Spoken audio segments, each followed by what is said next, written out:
The biggest risk when selling your house for sale by owner, you're going to do it all. You know how to get the, you know what it's worth. You know how to do this. This ain't your first rodeo. Bought, sold real estate. I've owned these houses. All those attitudes are the for sale by owner. And if you're going to do it, I'm going to talk to you about some of the things that I've seen as a real estate investor with for sale by owner properties and how they've gone wrong. I'm going to share some stories where it worked out great for me as an investor, maybe not so great for the seller, and some of the major pitfalls that you could face if you're selling your property for sale by owner. So the first thing that's going to happen that you don't have when you're for sale by owner is you've got that orange and black sign, you nailed it into the front yard or hung it on a tree or wherever you put it. And that's like rudimentary, bottom level. But maybe then you went and put an ad in the newspaper to really get some eyeballs on your property.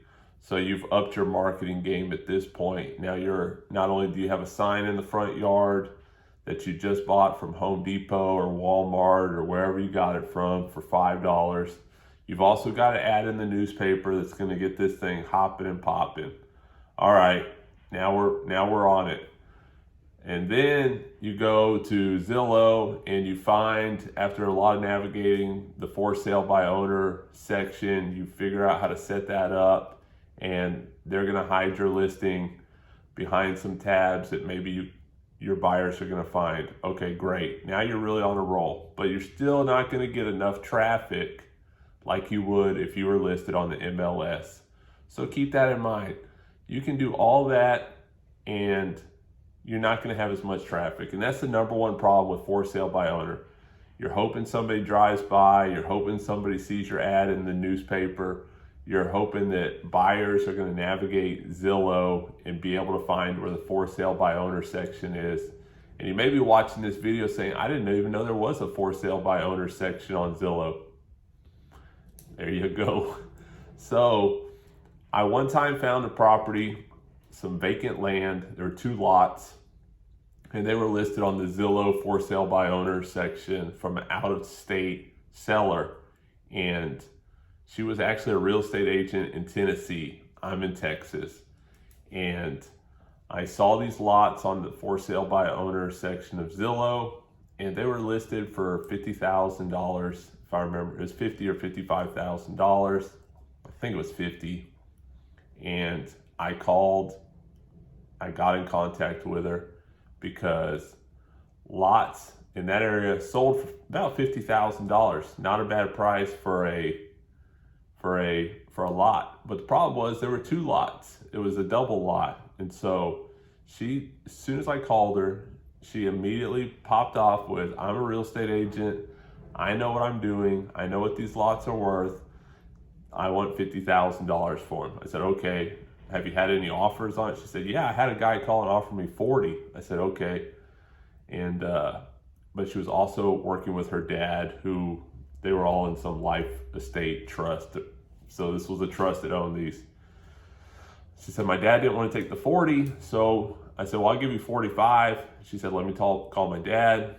And they agreed on 45,000. I turned around, within 60 days, I had sold each of those lots for $40,000. And there you go. So that's the peril that you run by, 1, being a know-it-all for sale by owner seller, and 2, not doing your research. I already know it. I'm a real estate agent. I know what they're worth. I looked at the tax rolls. The county has them appraised at this much. The county is not a retail seller. The county is not doing market research all the time to see what the most money they can extract from those deals is. So that's where people go wrong. They see what their tax appraisal is at. They think they know. They put the for sale by owner sign up and they go. Or it could be on the other end of the spectrum. They're way overpriced. They saw a house down the street, around the corner, crossed by their friend's house that sold for $500,000. And well, if they sold their house for $500,000, I should be able to sell mine for $500,000. Okay, but their house was built 5 years ago. Yours is 1970s, and they had a swimming pool in the back. You don't have a swimming pool, but you do have nice landscaping. And so yours is worth $350,000, and then it's just going to sit there forever for $500,000. You're not going to sell it. You're not going to get any interest. You're not going to get any traffic. So that's where you run into problems too with for sale by owner. You just don't price it right. But if you are in a position where people get interested and they start calling you and they're coming around for showings, and I mean, you've obviously got a desirable property if people are calling with a decreased foot traffic and you've priced it right. But then you're in a bad negotiating position because they know they're talking to the ultimate decision maker. So they're going to ask you questions like, would you take any less? I don't know. I guess I would. And they know that you're the one that's going to say yes or no, and they're going to be able to talk to you. With an agent or a real estate agent, they know that agent's not the ultimate decision maker. So they say, well, my real estate agents that I work with tell me all the time. They ask me, would he take less? I've got one agent that says, well, I know what he will take is the price that's listed for. If you want to make another offer, you can submit an offer and we can see what happens. Then they have to really think like, okay, am I going to go through all the formalities of submitting an offer and going back and forth? And when I'm going back and forth, is somebody else going to jump in there and just pay the list price and be done with it? Maybe. Okay, so there's a sense of urgency. They know they're not talking to the ultimate decision maker. And there's that barrier there, which really helps in negotiations and pricing and things like that. So if you've got your house listed for $500,000 and they say, well, would you take less? And you're like, I mean, I really need to get $450,000. Wow, you just dropped it $50,000. That's great. But with a real estate agent, they say, well, look, they're offering you $450,000. Well, what do you think of that? I think you can do better than that. And you've got that time to process and review it and look at it. And so your agent may say, look, $450,000 is not bad, but they're already interested at $5,000. Why don't you counter back at $485,000? $50,000 is a big price drop. Why don't you drop it $15,000 and see where it goes? So then you counter back at $485,000 and they say, okay, we'll take it. They probably would have took it at $500,000. So you just saved $35,000 with that agent in that scenario. And that's why that agent can add value as well.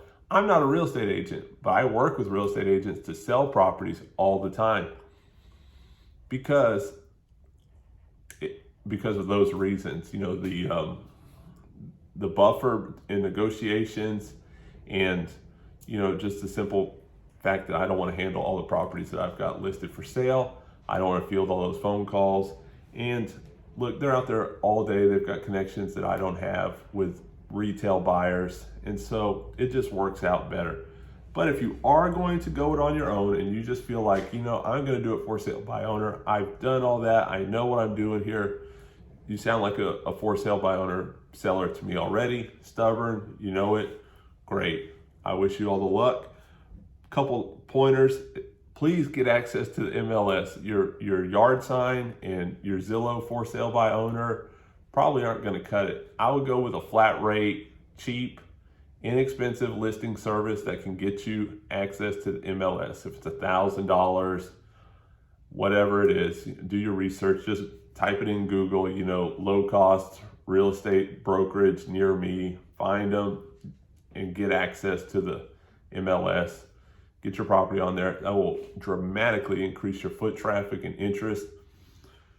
And even if you don't want to go with an agent, I would recommend talking to somebody just to get their thoughts and ideals on, hey, what if you were to list this house, and tell them, I'm thinking about listing it for sale by owner. If that doesn't work out for me, I will call you and I will give you the listing. But what do you think I could sell this house for? And they're going to give you their opinion. They love to talk to people. They love to be able to tell the other agents, yeah, I went to a potential listing appointment and I saw this house and it's over here. And, they love, real estate agents give out free advice all day long. People call them all day long and pick their brains and ask them questions and then never call them back. So you actually taking the time to meet with them, have an appointment with them, look at the house, and then get a feel for what the house is worth. They can give you comps on the other stuff that's sold and their opinion on what they think that you can get for yours. So I would recommend it at the bare minimum reaching out to a local real estate agent that's knowledgeable in that market and just asking them what that house would sell for if you decide to go it on your own. And then if you say, hey, you know what, I tried this for sale by owner thing, I was going to save money on the commission, it didn't work out. Look, those commissions are negotiable. Don't let them tell you that they're not. I've seen real estate agents sell a house for 3%, 2%. Look, sometimes they just want the foot traffic. They just want their phone ringing. And you can talk to them and say, look, I can't afford a lot of money on the commissions. I'm in whatever situation. What's the lowest commission that you can do on this house? I'm not trying to beat you up on the price or anything like that. I know you're valuable. I'm just in a situation where I cannot afford extra expenses. And you can call 10, 15, 20 real estate agents and find out what the commission that they can give you on that house is. I think you'd be surprised how quick they come off at 6% or wherever they start, 5%, and go from there. So if you're gonna sell for sale by owner, at least want to try it. That's my recommendation, if you will, to consult with a local real estate agent and then try it on your own. And please be realistic too. Just because that real estate agent told you, oh, you can sell this house for $285,000.